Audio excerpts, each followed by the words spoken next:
Hi, this is Tyler Prohaska, the features editor of Basic Income Earth Network, Basic Income News. I'm joined today by Education Policy Research Assistant Emily Runge, and we're actually going to talk about something that probably is a little controversial in the basic income movement, and that's school choice. And what I kind of want to see is if there is any overlap between some of the goals of the school choice movement and the basic income movement. But I also want to emphasize that the opinions expressed do not necessarily reflect that of basic income news. So, hi, Emily, how are you doing? Good, Tyler. Thanks for having me on here. So can you first give me a brief overview of the school choice movement? What is their goals? What are their intentions? Sure. So there's a universal recognition that the current education system is failing right now with just like having public schools and children being assigned schools based on where they live in their school district. And so the school choice movement sees that and is looking for innovative ways to improve kids' education. And so instead of children just being assigned to a particular school, we advocate that money should follow the child. So whether or not that's to a private school, to a charter school, or just a regular public school, that their parents and the family should have the ability to take the money where they want to go and gives their child the best education. And some people are kind of skeptical of this because of accountability. Well, how do we know that these kids are getting the best education? But we think that parents are the best source of accountability, and they really know what's best for the kids, and they know much better than bureaucrats what's going to give their children the best opportunity to learn and what learning styles fit them. And so, I don't know how familiar you are with basic income, but I'm wondering if you could sort of comment. Do you see any overlap there between what you just said, for example, and what you might understand about the basic income movement? Sure. So I know what basic income is. I'm not as familiar with kind of the philosophy behind it or all the thought process behind it. But the overlap I see is that there's a recognition that there are vulnerable populations and the status quo is working against them, and that the way the government treats them, like for instance, the public school system, is not always the best. And so with the school choice movement and what I see from the universal basic income movement is that we're empowering individuals and giving them more agency, and also that it's more of an innovative way to deal with problems that we see. Because a failing public school system, I don't think is a new problem, but we're tackling it in new ways. And I don't think that maybe poverty is it's not a new issue either, but UBI is something that's new and should be thoroughly investigated and as an option to dealing with it. I don't know if I did the UBI justice though, so we can talk about that more. Yeah, sure. I mean, I definitely see some overlap there when you talk about the bureaucracy and the lack of choice. I think that's the point of basic income. But I think maybe the skepticism comes, and even some people are skeptical of basic income because they think it is a way to sort of insert more market forces into areas where it shouldn't. For example, poverty policy or education policy. Some people think that should be something that should be fully taken care of the state instead of having individuals given the money and choose for themselves. So I'm wondering if you could maybe comment on that sort of thought process.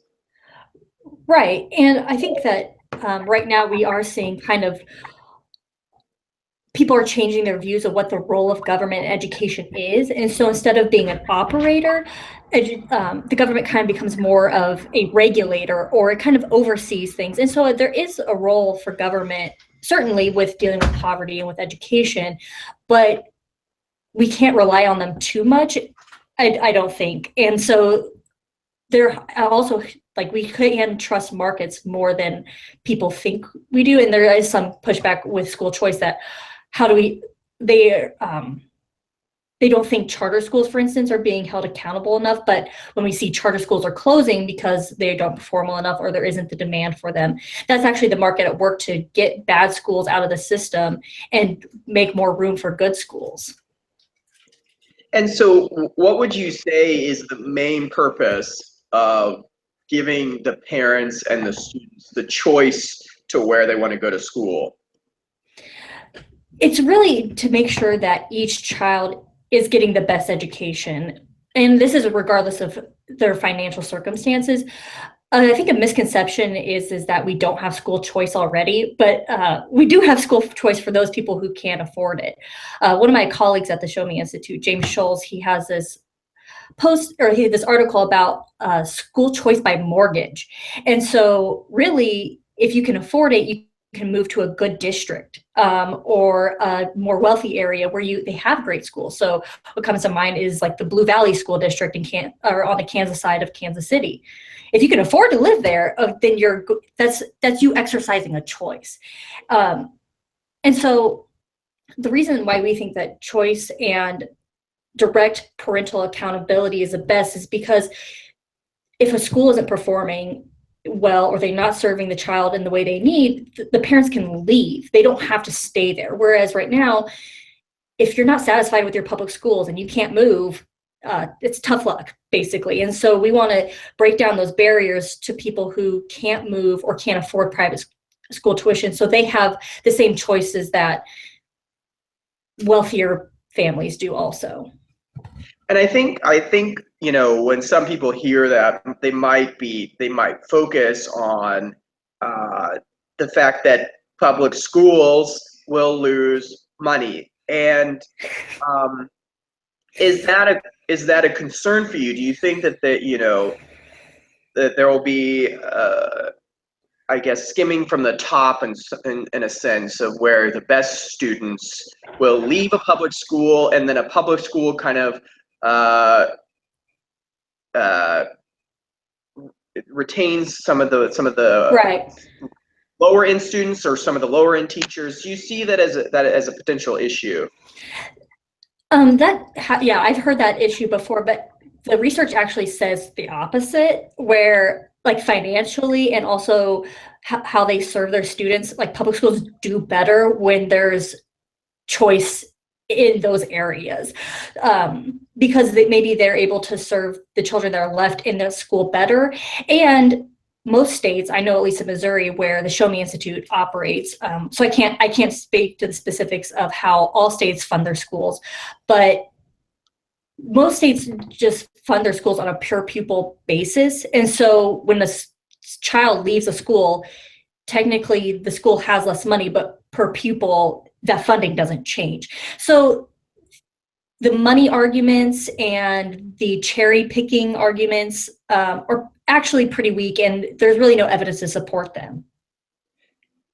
And so why are there so many restrictions on where a student can attend school? I never really understood the whole district policy. So I'm wondering, Right. Where did that come from?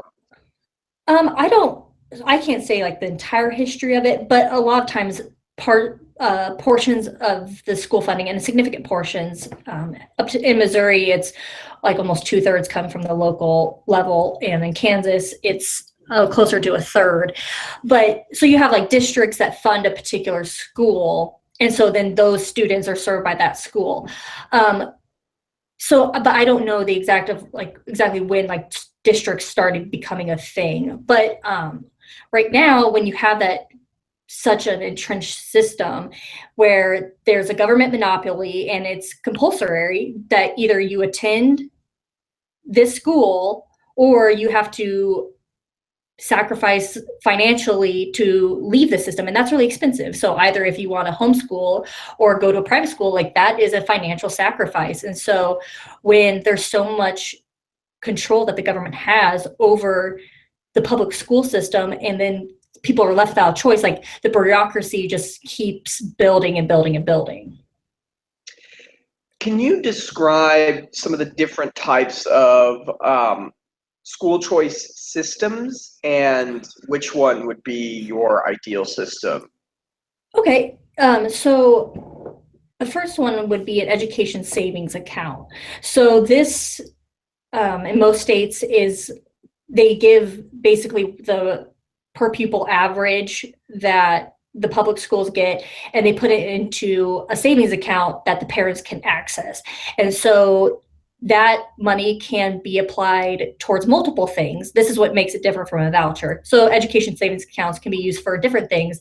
It can go towards tuition, it can go to like physical or speech therapy, it can be used for textbooks or tutoring. So it can really customize the child's education. Where and then also the money can roll over the next year if you don't use all of it, and you can even put it into like a college savings account. So that's what those, I think, education savings accounts have over vouchers, is because vouchers, on the other hand, are basically just like a lump sum that go to a private school. So vouchers are better than no school choice, but I think education savings accounts are the superior option there. And then there are also tax credit funded scholarships, which are basically a voucher, but they're funded a different way. Florida actually has the most robust tax credit scholarship program, like in the donations in the past years, that since it's been established, it's like in the billions. It's and funds thousands and thousands of scholarships towards private school. And in Missouri right now, they're actually looking to combine tax credit scholarships and ESA. So it'd be a tax credit funded education savings account program. And so this might be one of the first in the nation to actually combine those two. And then the other two are that stay within the public school sector are public charter schools. Some people have the misconception that charter schools aren't public, but they are. They are privately run, but they're publicly funded, and they're open admission to all. And then the other one is course access, which basically allows for you to stay within your public school, but take some of your allocated funding for your education and take maybe online courses, or apply that to go to a community college if your high school doesn't offer a certain class. And then you asked about the ideal system. So for me, I think the best way to go right now is to push states towards just having like a portfolio of options. So having regular public schools, because like sometimes that works fine for kids, and if they're happy with that, that's great. But also having charter schools, which give a lot of different options. So you have like arts-based academies, you can have classical schools and language immersion schools that are all charters, but then also having education savings accounts. And so having like a wide range of options, I think, is best what we can do right now. But maybe in the future, it'll look more towards like a universal ESA program, and that would be great. But I think in the transition, we should just look for different options, and having several different school choice programs. But another thing about education savings accounts is like that could actually change the future of education in a way that charter schools and vouchers maybe couldn't, because with charter schools and vouchers, they basically mimic the public school more or less. You're just going from one school building to another, whereas like education savings accounts, you can really change how you approach education, and having maybe not the standard school days anymore or what classes you take, and really changing and opening up a new market for what K-12 education looks like in the future. So ideally, that and universal education savings accounts would be great, but I think that in the short term, when you look at like state political battles, that just getting to the next step of giving some sort of choice to these kids that are stuck in bad schools, anything is a step in the right direction, really. I think that's interesting. You talk about the political battles, because I believe in Arizona, actually, when they started their ESA program, it started out with for students with disabilities, Mm-hmm.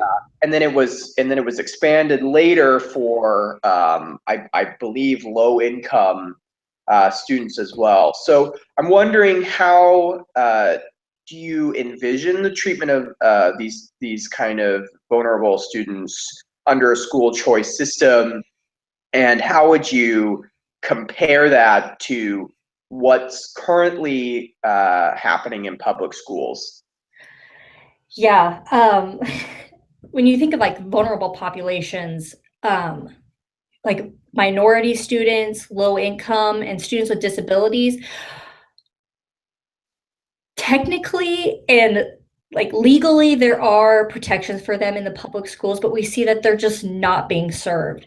Today, actually, the Show Me Institute just released a video that tells a story of a Black single mom in St. Louis who has a son, Paul, with Asperger's, and how when he started in the public school, like by law, they're required to give him what's a free and adequate public education, but he just wasn't excelling. And then she decided to enroll him in a charter school in St. Louis and completely turned his education around. And it like, so you think like of those, like the coming together of those three things can be served by a charter school, and the potential that if you just give these people more agency, what it can do for their children. And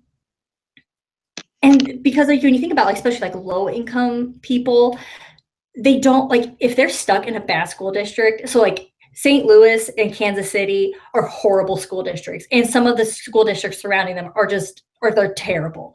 And some people can't afford to move, like whether or not it's a matter of like they can't afford a mortgage or they can't leave where they are because of a job. Introducing choice allows them some way out of their failing schools. And we just see that so often where they are left without any options because they don't have the financial means to actually get up and leave and go to a better school district. Like there's a lot of families in Kansas City who have their children stuck in bad schools that can't afford to move across the state line to Blue Valley school districts that are some of the best in the nation.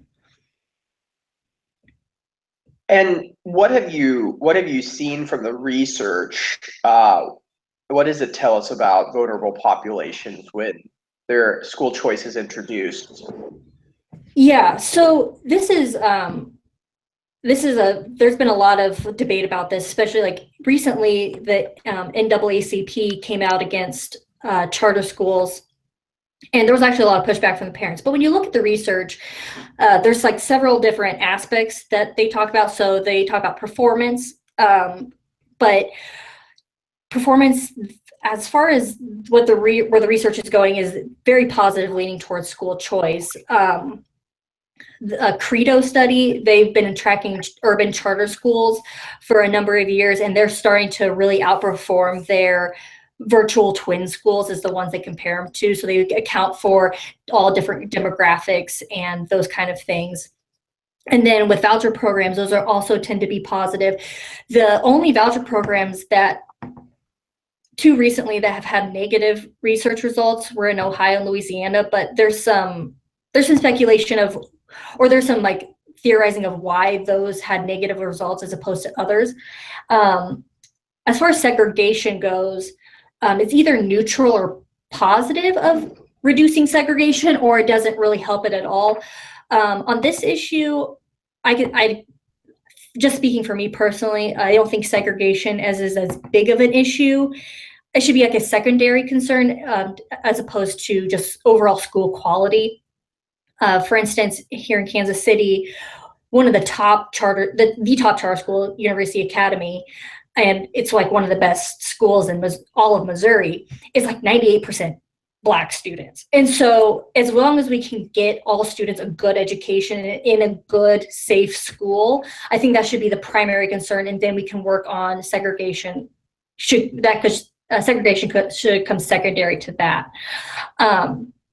But another thing, so you have the research on like performance and test scores and segregation, everything. But if you look at just like the demand for school choice, and if you look at like Florida especially, where they have tax credit scholarships for low income and education savings accounts for students with disabilities, like the enrollment is increasing year after year, and like substantially so. And so when you just see like the popularity and family satisfaction with school choice, you know you're going in the right direction because people are getting options, they're getting opportunities, and they're satisfied with what options they have now.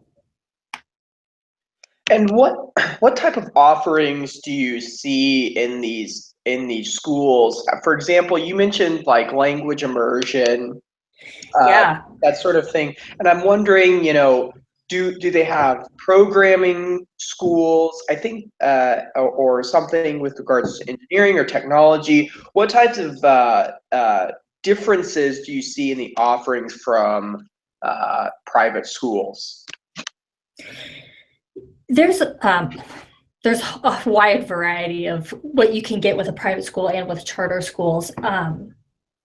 There's projects-based learning. We actually have one near our hometown, Walton Rural Life Center, which is really focused on hands-on, and the kids are working with farm animals and learning about handling money and raising animals. But then you also have arts-based schools that really focus on combining like music and visual arts, but also with the child's education. And then with like there's lots of different kinds of private schools, and these have it like really good private schools with a wide variety of programs have existed for a long time, but a lot of times you just have seen like low-income students or students of color haven't been able to access them.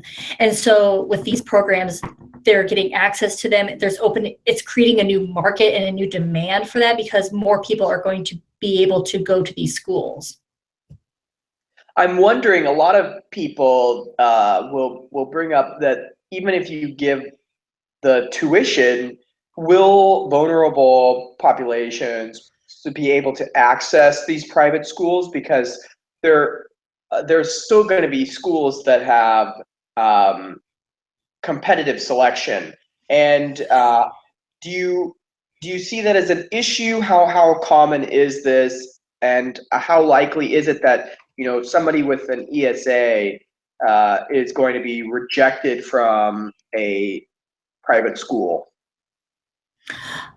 I'm sure it happens somewhere. I don't really know how widespread it is. This is kind of another reason why I think having like charter schools, which are open enrollment, the only time they can deny kids is if they have too many applications and then they have to hold a lottery, but also having private schools who are able to select the students they want. But when you like look at places like Florida, where some schools, 98% of their students or more receive like the tax credit scholarship. And so when you have students that will have this voucher to be able to go places, schools will open that will want to serve them. And as long as every kid is getting into a school of their choice, I don't think it should be a problem that some schools have selective admissions based on some kind of criteria, whether or not it's like a Lutheran school or it's an art-based school. So you have to be able to show some kind of talent with the performing arts or something like that. So allowing the private schools that kind of autonomy is really important, but also making sure that every student has a quality school to go to is also of a concern. So one thing that I'm curious about is the conditions on these types of funds for parents. What types of conditions exist, and what types of conditions do you think are appropriate for something like an ESA or a voucher? Right. So most ESAs, or there's not very many ESA programs in the United States yet, but all the services and goods that have to be purchased have to be approved. So it's not like you just get cash. It's a little bit more regulated than that. But the states that do have it have made the process fairly streamlined. So they have like lists of pre-approved providers. So like they have like maybe recommendations of people they've already worked with and established relationships with, like tutors or people who provide certain kinds of therapy. but so I think that's the system that works is in place now. I think that's adequate with ESAs.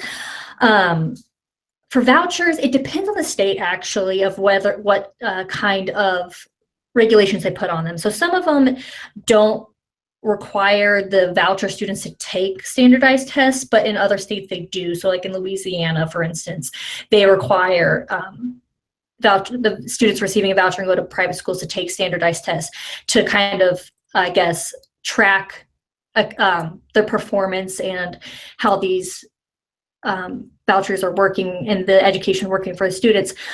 I think that as far as like performance-based accountability, I think we can trust parents to best monitor that actually, as long as they're getting the information they need. So I think it's important that government could help like collect data and providing that to the parents and like help them with transparency and making sure that they are able to make sure that their child is learning and that the school is working for them. But like the parents know their child the best and like whether or not they're growing, because like some kids are really far behind when they leave the public school system. I visited a charter school here in Kansas City, and I met a 7th grader who was her first year at that charter school. She was reading at a 3rd grade level, and they were trying to catch her up. And so they had like focus classrooms to kind of really target her education. And so when you like look at a student like her, you have to be able to kind of take into account like she was 4 grades behind. Right. And so like her parents see the work that she's doing and or that she's accomplishing with her with her teachers and see the progress she makes. So say that her goal was to reach a 5th grade level by the end of the first semester. And say she did that. Well, technically she's still 2 grades behind, but she made 2 grades up in 1 semester. And that's huge. So having the parents more involved and giving them agency and having the government kind of play a role of a support to that with transparency, I think is the best way to go with condition. So one thing that a lot of basic income advocates discuss is the relationship between poverty and education. Mm-hmm. For example, in India, there was a lot more intensity with their education once the communities were receiving a basic income. The children were more likely to go to school, participate in school, and in other instances, for example, in the United States, there was a reservation that received some money, and then it dramatically improved their education outcomes. So I'm wondering, do you see the school choice movement as recognizing the intersection between poverty and education, and do you think that just school choice on its own is enough to resolve these education problems, or is it part of a host of reforms? I don't think school choices can solve all of the problems with education, but it can go a long way in really empowering people that are kind of in vulnerable situations. And when you have, like I've just like thinking about all of the stories and the profiles I've read on schools in like urban areas that really try to engage and create a community with their students and their students' families to make sure that they stay in school and that they can go to college or at least get a good job after high school. So when you see just like the power of that community that's built and the emphasis on why education is so important, I think school choice can go a long way, because so many times when you like in the public school system, it's like, oh, you go to this school and maybe they'll graduate you out, or maybe you'll flunk out, or dropout, any of these things. And if that's your luck, if that's the way it happens, so be it. But when you have school choice, you have to take that initiative to pursue that education and try to break that cycle. Yeah, so I don't know if you want to follow up on that. Yeah. So no, I think that's totally right. And I mean, I don't think any one solution, is a panacea for anything. And that includes basic income, that includes school choice. I think it's part of a host of innovations that we probably need to do for the 21st century. We need to really start rethinking how we treat poverty and how we address these vulnerable populations, because it's really, I really don't think it's flexible enough. I don't think it's working for each person. It's pretty rigid. But I'm curious what your thoughts are on the politics behind this. I mean, we have Betsy DeVos, who just had this really tough confirmation, and the first time ever we had the vice president breaking the tie there. So I'm curious, why do you think there's such resistance towards something like school choice? What is where does this come from, and how do you persuade people that it's the right way to go? So the interesting thing about school choice is that it really kind of spans both like liberal and like both the right and the left of the political spectrum. And so there's really, it's kind of like the allies of school choice may not agree on everything, but school choice is one of those, and maybe it's for different reasons. Like more right-wing people believe more in free markets, whereas left-wing people see it more as like an issue of social justice, where they have been disenfranchised by or marginalized by the public school system, and so they need a new option. So the resistance to it really comes down, well, there's like kind of two sides of it that there's resistance, and they're not completely unrelated. So the first is like the most crass is just like money and power. So you have a very large bureaucracy at the federal and state level and local level, and very large teachers unions and superintendent unions. And for those groups, there's a lot at stake with breaking the monopoly that exists right now. Because sure, we have private schools and homeschooling, but that's such a small percentage, whereas like school choice could really shake up the public school system potentially. So that's in that establishment's interest to hold on to the money and power they have. So that relates to the second group, where there's more of kind of like a distrust of the markets and their ability to serve children and like give good education, and maybe more of a belief that the government is the best person or the best agency to give education to and like serve vulnerable populations or minority populations, and that in order to have equitable results, it has to be for the government. And where these two relate to each other, I think, is that kind of the entrenched interests of like the unions feed information to the other group who distrust markets and that think that school choice hurts minorities or low-income people, and it's a lot of like misinformation or mischaracterization of information, or maybe just not presenting the whole story. And so that kind of feeds off of each other. Whereas if you kind of step outside of those two groups and you see like the research on school choice, which is mostly or almost completely positive or neutral, and the people who don't think that the government is the best at providing these services. So that's kind of where the political lines are drawn. It's not the traditional right versus left. It kind of goes beyond that.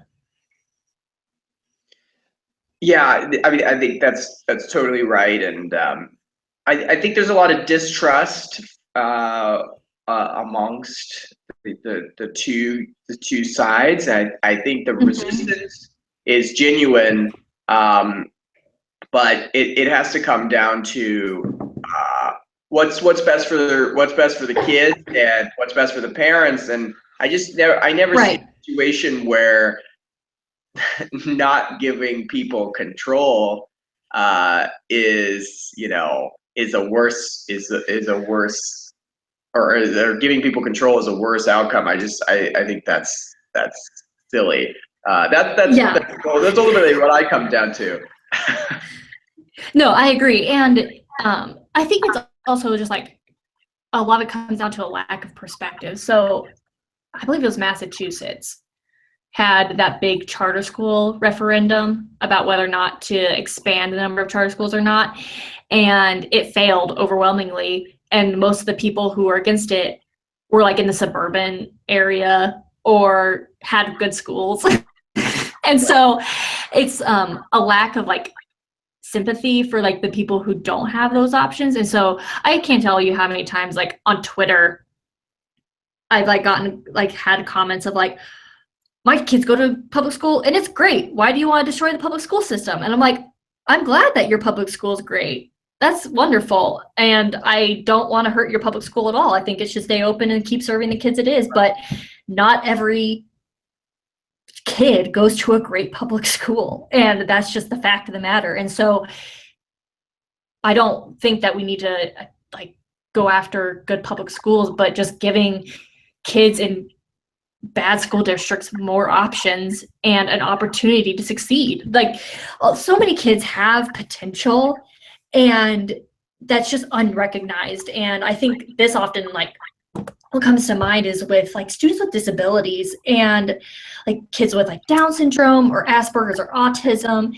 and how oftentimes like in public schools maybe they're just like shoved aside or just kind of they're there, but they're not real, like the potential is not brought out of them. And so when you hear stories like Paul, like the Show Me has this video about where he's like flourishing at a charter school and giving these kids just an opportunity to succeed, I think that is really the right thing to do, and is a better way to approach education than thinking that a federal law is going to ensure every student with disability is going to get a good education.